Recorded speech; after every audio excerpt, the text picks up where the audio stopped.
Call the meeting to order. Call the roll. Trustee Healy. Here. Trustee Katsinas. Here. Trustee Milani. Here. Trustee Compass. Here. Trustee Reardon. Here. Trustee Radishevsky. Here. Mayor Pekow. Here. Please rise for the pledge. I pledge allegiance to the flag of the United States of America and to the republic for which it stands, one nation, under God, indivisible, with liberty and justice for all.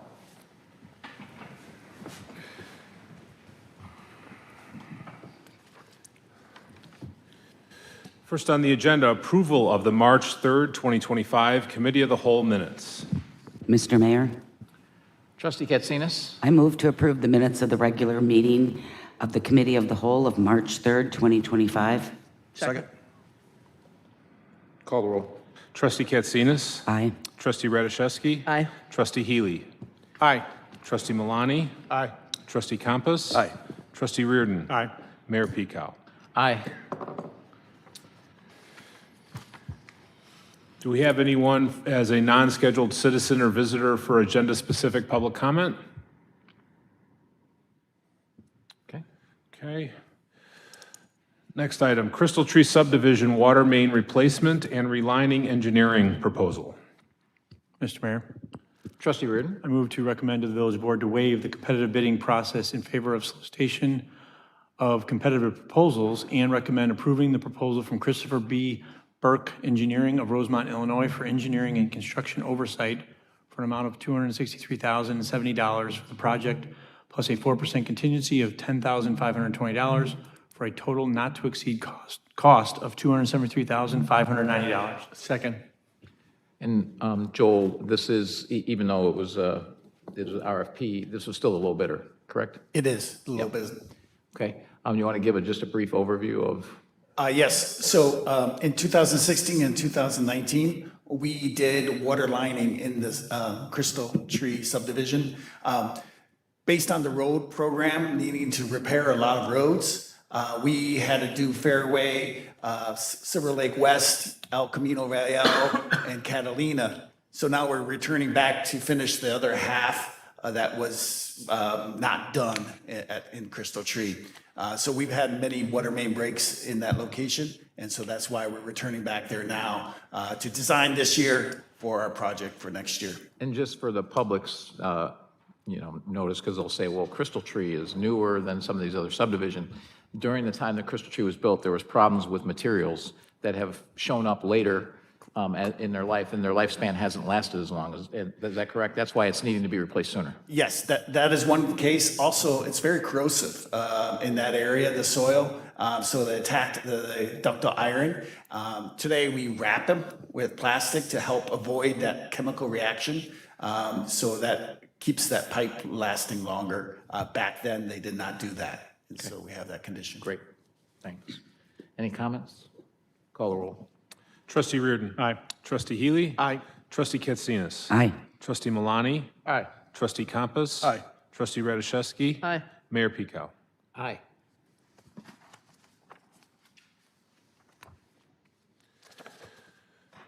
(2025) Asphalt Pavement Patching Reissue Bid Award, ITB 25-018. Mr. Chairman, Trustee Milani. move to recommend to the village board to approve and authorize the execution of a contractor agreement between the Village of Orland Park and McGill Construction LLC of Frankfort, Illinois, as the lowest cost qualified responsive bid for ITB 25-018-2025 asphalt pavement patching project for a total not to exceed cost and an amount not to exceed cost redundancy, $474,900, which is $399,900 plus a $75,000 contingency. Second. Any comments? Call the roll. Trustee Milani. Aye. Trustee Reardon. Aye. Trustee Healy. Aye. Trustee Katsinas. Aye. Trustee Compass. I abstain due to a family relationship with a non-awarded bidder. Trustee Radishevsky. Aye. Mayor Pekow. Aye. Next item, 167th Street Multi-Use Path, Steeplechase Parkway to 104th Street, Phase 2. Final Design Engineering Services, Contract Amendment Number 1, Change Order Number 4, and Addendum D. Mr. Chairman, Trustee Compass. I move to recommend to the village board to execute contract amendment number 1, change order number 4, and addendum D to the professional services agreement dated August 19th, 2021 with Civil Tech Engineering Incorporated of Itasca, Illinois for the 167th Street multi-use path, Steeplechase Parkway to 104th Avenue, to increase the total not to exceed contract amount by $84,339.70 to $334,328.70 for the work outlined in the attached amendment number 1, proposal dated March 3rd, 2025, and authorize the village manager to execute all related agreements subject to village attorney review. Second. Any comments? And Khursheed, when is this construction next year for this? Yes, Mayor, expected construction And that's going to go from, all the way from Steeplechase to 104. 104th, which will connect then with the grasslands and all of that. Correct. And the 104th bike path that goes to Centennial. Yes. Great. Any comments? Call the roll. Trustee Compass. Aye. Trustee Radiszewski. Aye. Trustee Healy. Aye. Trustee Katsinas. Aye. Trustee Malani. Aye. Trustee Reardon. Aye. Mayor Pico. Aye. And Khursheed, real quick, if I'm thinking about this correctly, now Brook Hills will be able to get through the subdivision, through Bluff Point, through grasslands, and into this bike path, so they don't have to go along Wolf Road in order to get connected to our bike path. Is that correct? Once this is done, yes, that is correct. Okay, great, thank you. 143rd Street and John Humphrey Drive intersection and bridge improvements. Project update presentation. Go ahead, Khursheed. Yes. No questions yet.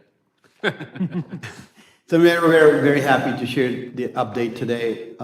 This is the John Humphrey Drive at 143rd Street. This project originally started in about 2012, and we now have actually bids in our hands, and we are ready to go into construction in the next few months or so. So next slide, please. So just some major scope items. The first element is, as most of you know, that the northern half of the intersection, east of the intersection, is a dry land bridge, which is supported by styrofoams or so. It's sinking. So now this project will take care of that. We will demolish the northern half and replace it with a timber-supported embankment system. Next slide, please.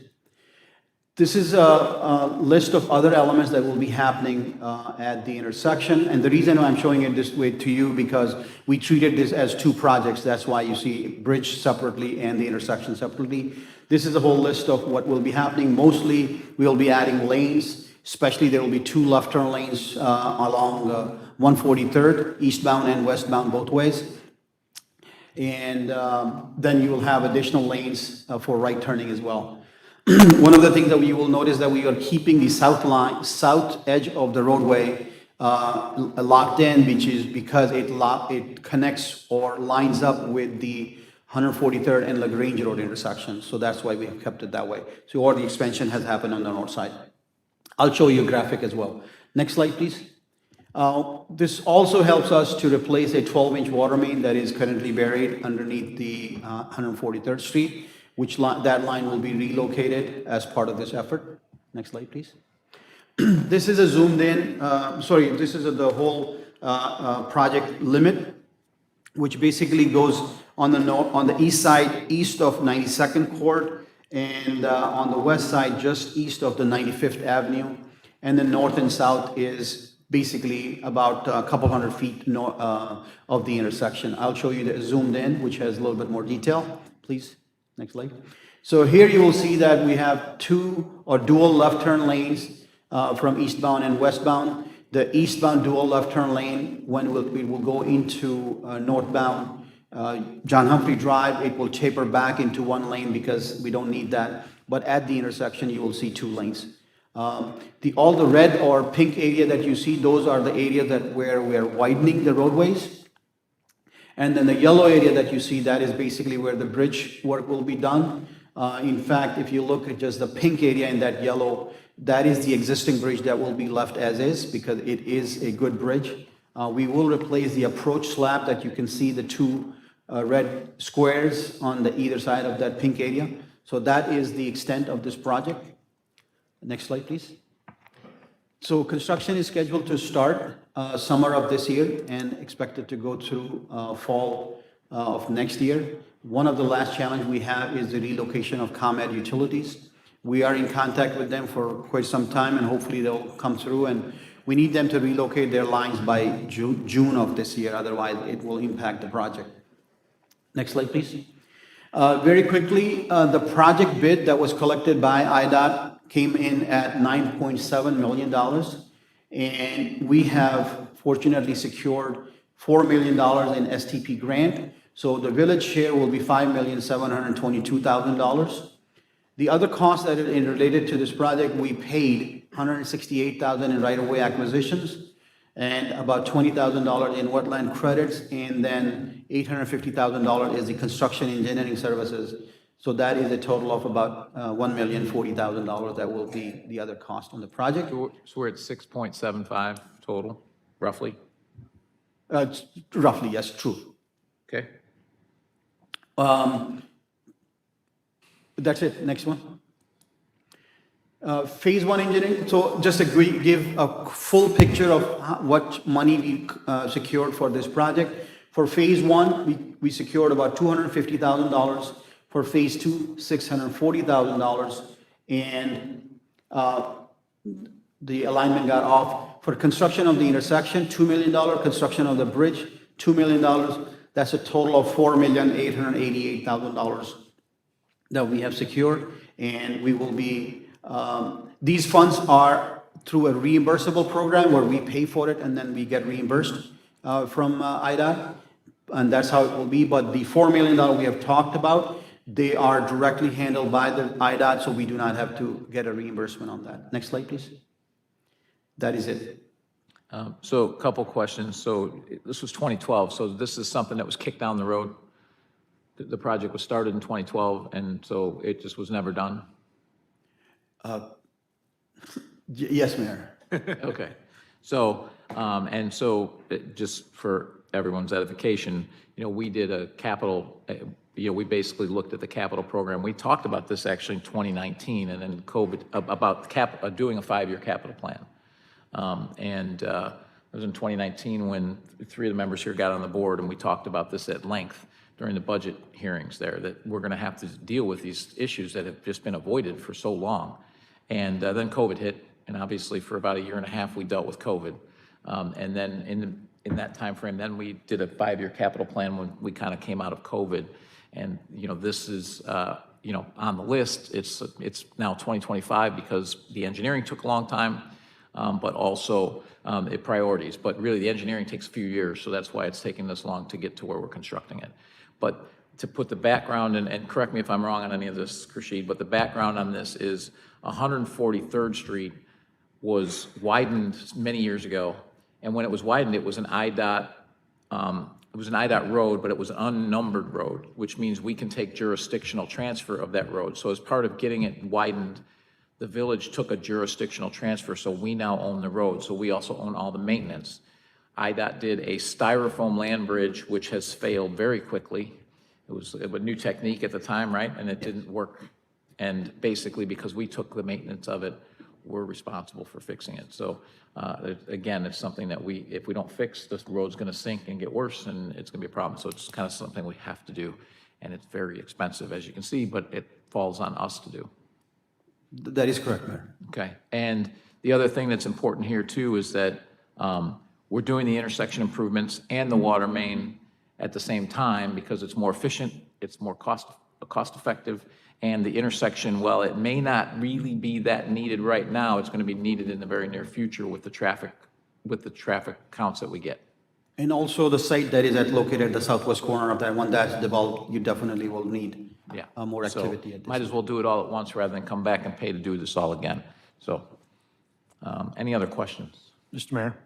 Trustee Yeah, Reardon. not a question, just I want to, again, thank you for the hard work on getting the grants. I mean, it's unbelievable how many projects that we, keep finding that we have to, take care of. And the 13-year gap between when we started and when now prices go up, things happen, but it's a saving grace that you guys work so hard to get us these grants and really keep the costs down. So thank you very much again. Yeah, and let me add to that with the grants just in general. The 10 years before I arrived, and you were hired, what, 9 months after I arrived, thereabouts? The 10 years before that, we received $3.6 million in grants in total. This project alone is 4.8, and we've received, what, north of 45 million now in grants? In total? That's correct, Mayor. Since you've been here, and I've been here, so 7 years. So great job on getting all that, because otherwise we wouldn't be able to do all these projects, and we'd continue to see things getting worse. So thank you for all that. Any other comments? Call the roll. No roll. Oh, yes, right, it was just a Last item on the agenda, any non-scheduled citizens and visitors for public comment on items relevant to village business. All right. Sorry? You'll come up there, but you he's come got- up there. he's I've got a little something speech to give say. you, and then you can go ahead. Ladies and gentlemen, we now come to the public comment portion of our meeting. Each individual wishing to address the village board will be allocated a maximum of 3 minutes. Before speaking, each person must clearly state their name for the record, and we request that you also provide your address. All comments must be made from the podium and directed to the village board as a whole. Comments should not be directed to individual board members, village staff, or other members of the public. We expect all speakers to conduct themselves in a respectful and orderly manner. Abusive, foul, obscene, threatening, or otherwise inappropriate language or conduct, including personal attacks, will not be permitted. Disruptions, loud outbursts, or statements made from the audience are also not permitted. The mayor may terminate the public comment session of any person who fails to adhere to these rules. Anyone who disrupts the meeting and prevents the board from conducting its business may be subject to removal from the meeting room. Please note that the Board of Trustees will not engage in debate during public comment. While the board generally does not respond to public remarks, the mayor or a trustee may choose to do so if deemed appropriate. We appreciate your cooperation and look forward to hearing from those who wish to speak. Thank you very much. Now, yeah, I know that's a lot, but we just have to cover our bases so we don't have disruption is really what it boils down to. So, and usually we don't, but once in a while, it does happen. So go right ahead. Okay, hi, my name is, Please start with your name. okay, my name is Helga Dijon. Do I have to spell that for you? No. Okay, and I live at 14013 Charleston Drive. I received the budget thing, and I was looking at it, and I actually just wanted to know, how do we question the portion of funds in the actual budget for the special recreation department? So that's in the budget. Well, finish your comments. And the only reason I ask that is because we, parents of special needs kids, our costs for all the programs have increased drastically, and yet, other than we getting new uniforms in 2015, when they changed everything to owls, and having a new bus last year, the only thing we see is that maybe the salaries of people have increased, but we've lost a lot of program, we've lost a lot of the programs being as good as they used to be for our students. I have 2 guys in the program, aged 30 and 61, and we just want to know how we can find out why our fees keep going up if we're not seeing more for our special athletes. And I don't know what to do, so I figured I would come and ask. Okay. And that can be addressed later. It doesn't have to be answered at this moment. Yeah, so like I said, we typically don't answer, so just finish your comments, and then Correct. on this one, we probably will respond a little bit. But Okay. we'll see if anyone else has comments too first. And then I only had one other question just because of this Orland Park thing. When they do the 143rd and John Humphrey Drive, are they also going to take into consideration safety and accidents? Because I can promise you, we see accidents there probably once every 3 weeks with crashes. So I'm hoping that that's also considered. And thank you for listening. Thank you. Thank you. Is there anybody else here to speak? So I'll address the safety concerns. That's our traffic and safety is always part of engineering. So that's an important part of that, and it's also an important part of the construction phase as well, as to making sure that everything meets the safety requirements to keep traffic at a minimum. But that's part of the intersection design, is for safety. And then our rec, like I said, we don't always answer these, but I think this one we can answer. Our rec directors here can probably answer some of the questions on the special rec program. But the budget season is basically goes from August through December when we talk about all these things. And all of our programs have seen fee increases because just things, like, inflation that went on for the last 5 years is not immune, we're not immune to it. And so the choice is either more property taxes or more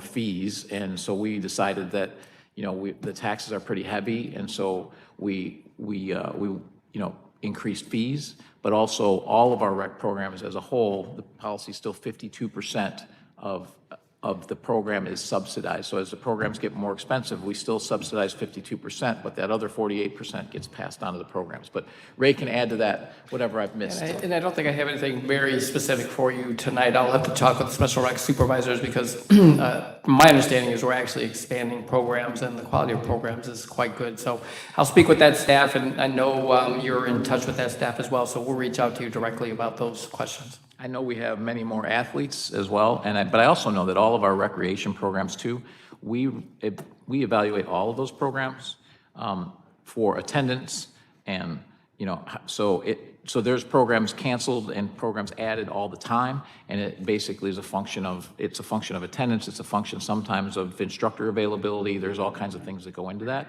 but that's typically what we do. But anything that's usually pretty well attended usually stays. So. And my understanding is we have increased some of the programs, and we definitely have more participants. I know that for sure.